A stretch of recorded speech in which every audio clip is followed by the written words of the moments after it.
I can tell you we have no other diaries, no other written material in his hand except for this.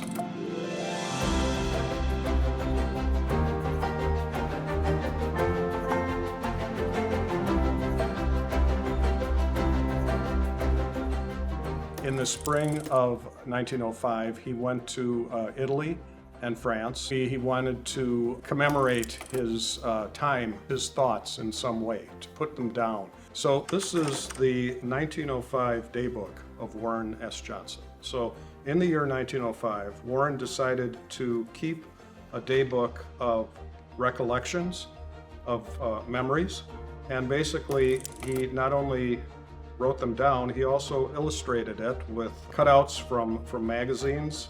So it's fascinating. I mean, it's unique, it's one of a kind, and it's also a bit of understanding of what Warren was thinking in that particular year, 1905. So back on March 23rd, he tells us specifically that the true solace for all private troubles is to lose yourself in one's work. He will tell us too that back on July 10th, that work that is play brings happiness. That says to me that he felt that he was best doing his work when it was not really work. You know, it was something that was enjoyable, something that he liked to do. Now on August 3rd, he talks specifically about automobiles. And this is interesting because Johnson Controls was just at its infancy in the manufacture of automobiles. And there's an illustration that includes there too.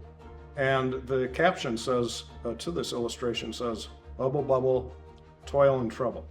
So to me, he is recognizing already early on that folks who own automobiles, like this gentleman who's spraying his the front of his car with a water hose, that, you know, there's an opportunity there to make automobiles better. And that's really what Warren Johnson wanted to do in his endeavor with automobiles.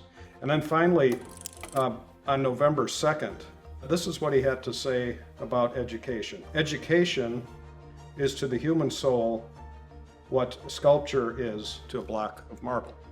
You know, sort of neat concept, and something that he clearly really appreciated in his life, in his entire life. You know, he called himself the professor, and he was a professor, but he was known to his colleagues and all employees as Professor Johnson. You know, it's clearly that he's very well read. You know, he had his favorite authors and he quotes them extensively. It's interesting to know how he feels about work. He had a sort of esoteric understanding about him. He was on a different level, maybe a different plane than a lot of businessmen. Even though these are all representing not Warren's words, but the words of authors and humorists that he appreciated.